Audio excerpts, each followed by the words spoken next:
y vamos a empezar con la ponencia, la primera ponencia, que es cuando los documentos piensan, inteligencia artificial aplicada a la gestión documental. Y para ello vamos a contar con Enrique Gandía Corral, del Servicio de Innovación del Gobierno del Dato de la DGTIC de la Generalitat Valenciana. Así que, Enrique.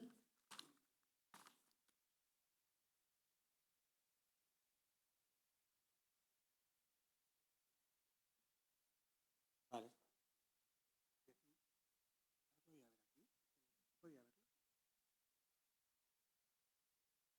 Sí, bueno, está aquí, vale. Bueno, nada. Vale. Bueno, buenos días a todos. Gracias por venir y agradecer también al Instituto de Tecnología, Conocimiento e Innovación Pública la invitación que nos ha hecho la Generalitat Valenciana para que contemos nuestra experiencia en estas tecnologías de inteligencia artificial y de automatización. Agradecer también al Ayuntamiento de Valencia por la sede y a todos los patrocinadores por hacer posible el evento. Como ha presentado Miguel, yo soy Quique Gandía, jefe de Servicio de Innovación y Gobierno del Dato, dentro de la Dirección General de Tecnologías de la Información y la Comunicación en la Generalitat Valenciana.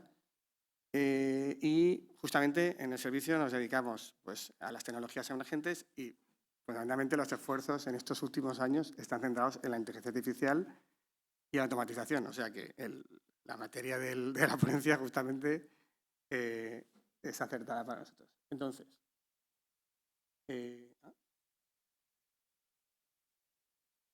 ahora estoy pasando para atrás. Vale.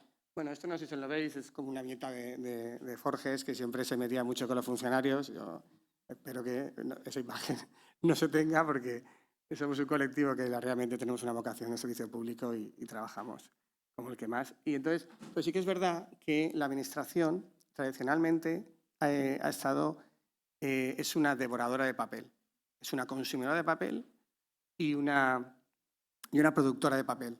Digamos que es su energía, es su gasolina con la cual se mueve. Todo expediente administrativo llega en papel, se procesa en papel y después tiene los resultados, ¿vale? Que eso es una resolución, notificaciones, y eso es así, hay una cantidad precisamente ingente de papel. Cuando apareció la administración electrónica, pasamos del papel a otro formato, que era, pues normalmente es PDF, el formato que más suele haber, pero bueno, hay imágenes, hay hojas de cálculo, hay otro tipo de formatos de texto, pero realmente solo cambió la forma del documento, del papel a un formato electrónico, pero el funcionamiento realmente era bastante parecido. ¿Vale? Para haceros una idea, como una anécdota personal, cuando en la Universidad de Valencia, que yo estuve trabajando durante un tiempo en la implantación de la sede electrónica, cuando empezamos a pasar procedimientos a la sede electrónica, nos dimos cuenta que el consumo de la impresión de papel creció exponencialmente. Es una causa que no esperada. ¿Por qué? Porque no se había formado ese cambio, ¿no?, cultural o gestión de cambio que hay que hacer, no se había formado a los funcionarios, entonces ellos seguían trabajando igual. Recibían el expediente electrónico, imprimían y se lo ponían en su carpeta de siempre. Entonces ahí, o sea que las nuevas tecnologías siempre hay que acompañarlas de una gestión del cambio para que las personas puedan utilizar estas nuevas herramientas de manera correcta. ¿Vale? Esto puede resultar una paradoja, pero uno de los principios que tiene que tener la gestión documental es justamente la reducción de los documentos. La reducción de los documentos que entran en la administración en este caso. ¿Cómo se puede conseguir eso?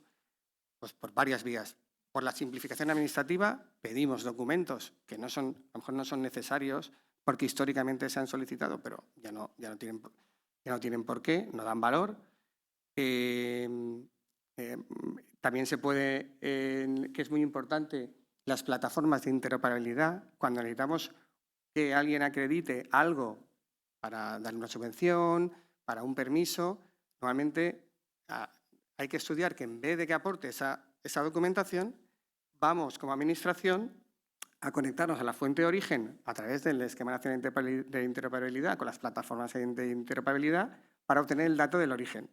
Con eso reducimos el peso documental, en este caso es electrónico, reducimos los errores, reducimos las esperas, se puede automatizar ciertas partes porque esa información es cogida directamente por los sistemas de información y no está en un documento en el que no puedo hacer mucho sin él si no interviene alguien, ¿vale? Y luego está la parte de la reutilización. Cuando un ciudadano, en este caso la Administración Pública nosotros, presenta un documento, que no lo tenga que presentar más veces. Eso lo dice la ley y eso es lo que estamos trabajando todas las administraciones desde hace muchos años, pero no hemos conseguido llegar a ese nivel. Pero es verdad que si un ciudadano le ha presentado ya el documento, tendríamos obligación de volver a utilizarlo en otro procedimiento, aunque sea siendo la misma administración u otra administración, con la cual interoperamos y lo recuperamos, ¿vale? O sea, un principio básico de la gestión documental es la reducción de los documentos, ¿vale? Después, antes de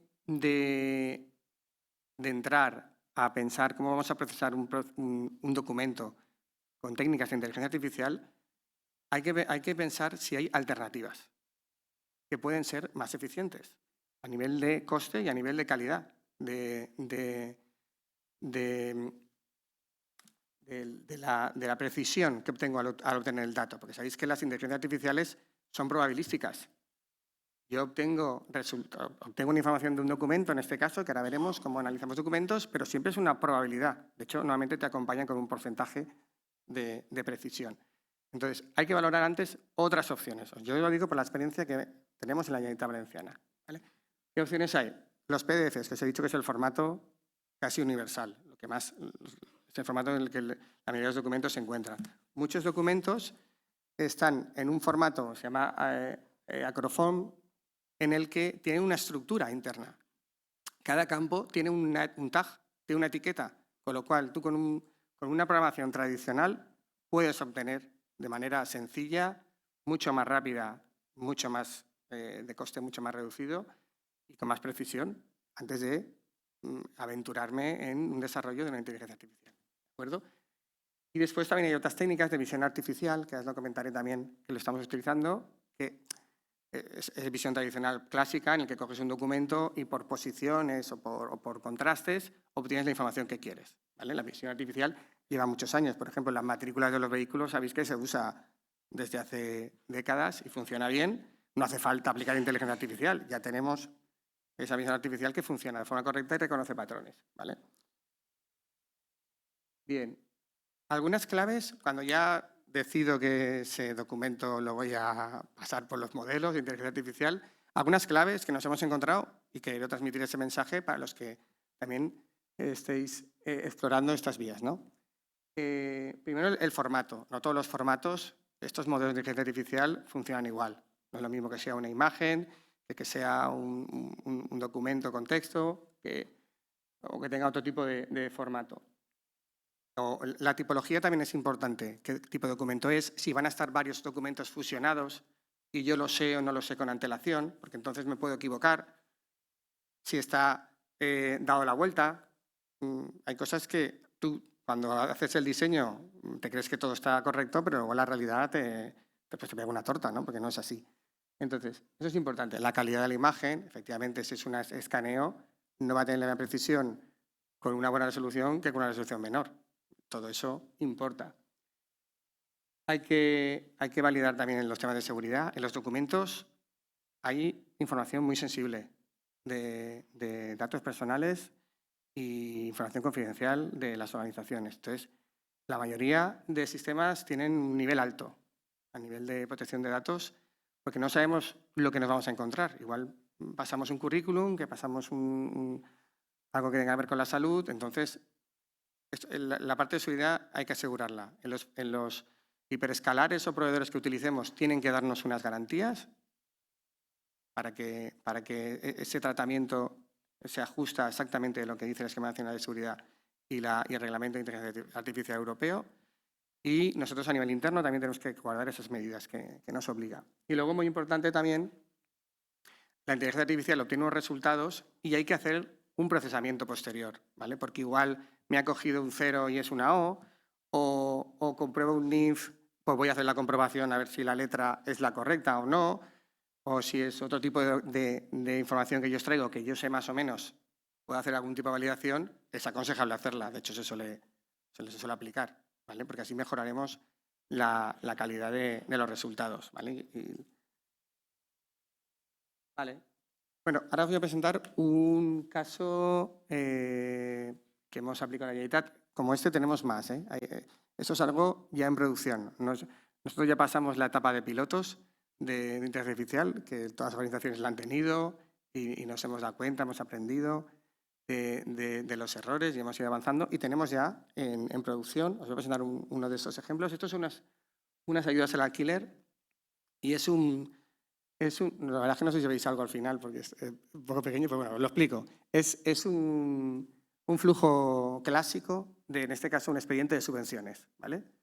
Luego lo veremos, pero el ciudadano presenta las solicitudes, hay una apertura de expedientes y una comprobación de la documentación, que ahí es donde interviene la inteligencia artificial, ahora lo veremos. Hay una fase de instrucción, hay una fase de concesión de ayudas y luego una fase de justificación. Sabéis que si os conceden unas ayudas, luego tenéis que justificar que habéis invertido esas ayudas para lo que os lo han dado ese dinero. ¿De acuerdo? Eso es muy típico de cualquier subvención. ¿Vale? Entonces, bueno, ahora lo veremos más en detalle. ¿Dónde interviene la inteligencia artificial? En el procesamiento documental, ¿vale? De la fase B, apertura de expedientes, y en la fase de la justificación del pago. ¿Vale? Bueno, aquí se ven los sistemas que tiene Generalitat, el portal de Generalitat Valenciana, que es donde está centralizado todos los expedientes, la sede electrónica, desde ahí llega y el ciudadano, en este caso, realiza la solicitud.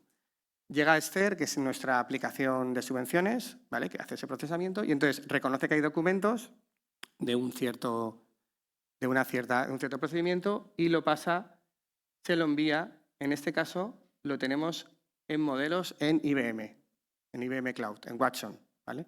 Mi experiencia es que son bastante equivalentes todos los hiperescalares.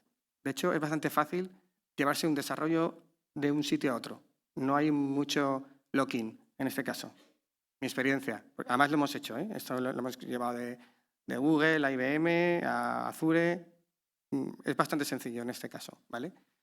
Entonces, lo lleva IBM, ahí en IBM tenemos unos modelos con un prompting, esto sabéis que al final acaban un prompting, normalmente tiene un código Python que hace un procesamiento de las tipologías, de comprobaciones y tal, y luego invoca un modelo, que hay diferentes modelos de inteligencia artificial, y devuelven los resultados una vez procesado el documento, otra vez a NOAA. Normalmente nosotros lo estamos devolviendo en formato JSON, pero bueno, se puede devolver cada uno en el formato que considere. ¿Vale? Y luego NOAA, que es digamos que la parte inteligente de Esther, que es el tramitador de subvenciones, es el que recopila esa información que ha extraído la inteligencia artificial de los documentos, en realidad hace un cotejamiento. En este caso, hacemos un cotejamiento. Comprobamos que lo que ha puesto el ciudadano en los diferentes formularios, campos, coincide con los documentos que ha aportado. Es decir, no interviene realmente la decisión. Es importante eso, porque cuando una inteligencia artificial interviene en una decisión, eso es otro nivel, a nivel normativo. ¿Vale? Es importante tenerlo en cuenta. Entonces, hace ese cotejamiento, si ve alguna incoherencia, la señala, y entonces el tramitador pues, tiene esa alerta y la procesa, ¿no? Pero si todo va bien, incluso lo pasa de fase. Este expediente está correcto, se hemos hecho análisis documental y lo pasa de fase. Y esta es la última fase de justificación, que es muy parecida, análoga. ¿Vale? El ciudadano, en este caso, presenta los recibos. Nosotros invocamos a este servicio con tipología recibos, sabe que es un recibo, sabe que hay un campo de importe, un campo de ordenante, ¿vale? ¿De acuerdo? Los trae, lo devuelve, está todo correcto, se coteja, pues se avanza la solicitud, ¿vale? Esto, más o menos, las cifras que tenemos es que se presentaron 19... Esto ya tiene 2 ediciones, os digo que está en producción desde hace 2 ediciones ya. 19.000 expedientes presentados, 5.000 concedidos, 60.000 recibos. La maquinita esta procesó 60.000 recibos, ¿vale? Y pues ahí tenéis el ahorro, ¿no? El ahorro, el tiempo de ciclo de revisión de documentos se reduce en un 90%. Esto es muy importante porque se reducen los plazos de resolución, con lo cual el ciudadano obtiene antes eso que necesita, ¿vale? Se reducen esas listas, muy importante. El ahorro en los plazos. Después, evidentemente, tenemos un ahorro de personal. Ahí lo tenéis, ¿no? 9,9, casi 10, lo equivalente a 10 personas año, ¿vale? De ahorro de horas, el FTE. Y las tasas de procesos por hora se han incrementado un 33%, ¿vale? O sea que es importante el ahorro porque ese es tiempo dedicado, o sea, reducción de plazos, reducción de errores también, reducción de tiempo dedicado de las personas que pueden invertirlo en otro tipo de cosas. Por ejemplo, bueno, luego lo vemos en el siguiente caso, pero la verdad es que dedicar a una persona todo el día a cotejar documentación, yo creo que es una tarea muy ingrata. Entonces, pues este tipo de lo ayuda y hace otro tipo de actividades. Aquí no voy a entrar porque no veréis nada, pero bueno, esto es el resumen de la arquitectura tecnológica de lo que os he contado antes. No voy a entrar. Voy a hacer una foto si queréis alguien, que veo que hacen fotos, y la paso, ¿vale? No voy a entrar aquí. Vale, y ahora os voy a comentar también la parte de la hiperautomatización de documentos también con la intervención de inteligencia artificial, ¿vale? Tenemos en la Generalitat Valenciana la plataforma que tenemos de RPA, de automatización, es Blue Prism, ¿vale? Es una de las soluciones que hay al mercado. Hay otras, esta a nosotros nos funciona bien y tenemos ya cosas funcionando y estamos bastante contentos, ¿vale? Entonces, en realidad, si conocéis el esquema clásico de un RPA, es lo que he dibujado aquí, que tampoco sé si veréis algo, pero bueno, los robots simulan realizan las mismas acciones que realiza una persona cuando hace su trabajo, se interactúan con las aplicaciones, recuperan documentos de esas aplicaciones, los interpretan y luego con esos documentos, esa extracción de documentos, hacen cierto tipo de cosas en otros sistemas de información, básicamente, como si fuera una persona. Evidentemente, tienen que ser acciones muy deterministas, muy regladas, que se sepa exactamente qué se va a hacer según lo que voy a obtener, ¿vale? Porque tan listos no son. Estos hay que decirles lo que tienen que hacer, evidentemente. Entonces, lo importante que veáis, primero, que siempre hay, esto siempre ocurre en las plataformas RPA, siempre hay un human in the loop, que llaman, alguien que puede supervisar lo que está haciendo los robots para que no se nos desmadre la cosa y tengamos siempre el control humano de lo que están haciendo. Y después es importante la integración que hace la aplicación, la plataforma RPA, los robots, con estas plataformas de inteligencia artificial que son las que van a interpretar los documentos. El propio Blue Prism lleva un componente que no lo veréis, se llama Decipher, ¿vale? Que tiene esta capacidad de lectura de documentos. La experiencia que tenemos con este componente es mala. Ya soy sincero, para documentos muy sencillos funciona bien, pero cuando un documento empieza a tener checks, tablas, tabuladas, puede cambiar de una versión a otra, no funciona tan bien, no es muy potente. Para que funcione bien tienes que dedicarle muchas horas de entrenamiento, porque esto no es inteligencia artificial, es visión artificial que va por posición en los documentos, entonces hay que entrenarlo mucho, con muchas muestras, para que funcione bien. Esa inversión en tiempo, estando aparecido los modelos de inteligencia artificial, no merece la pena la inversión, ¿vale?